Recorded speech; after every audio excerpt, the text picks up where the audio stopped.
I was flying number 2 to Dick Creswell. You mentioned his name on this particular occasion, and we were shooting up some Japanese aircraft that were parked there, and for some reason, Dick Creswell did his run and went off here, and I went off like that for some reason. I can't remember why. And I think I was foolish because I think I allowed myself to start going too slowly. And I was pulling up from this run, and there was a hell of a bang.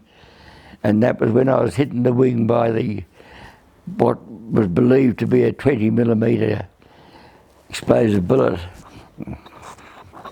My first reaction was that I'd had it.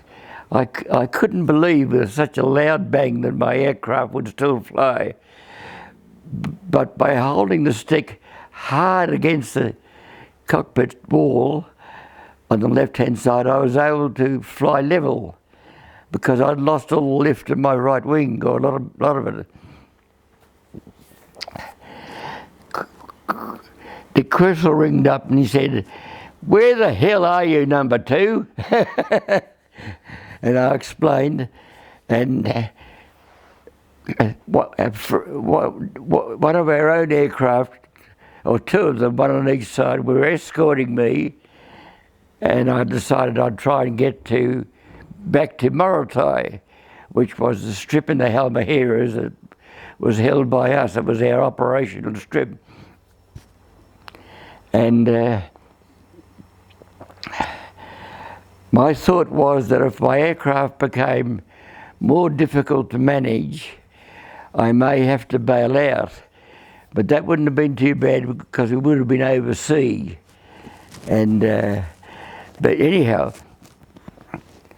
I kept going all right, and then I thought, well, I better check.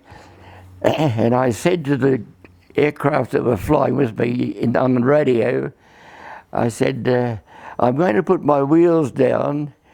Will you have a look to see if the right-hand leg is damaged? Which we did, and they said, no, as far as we can see, it's quite okay. Then I said, well, I'm going to do the same thing with my flaps. And I very cautiously lowered flaps. And of course, we had to slow down for that. And to my great delight, I found that when I put my flaps half down, the aircraft was much easier to fly. It was much easier to keep level.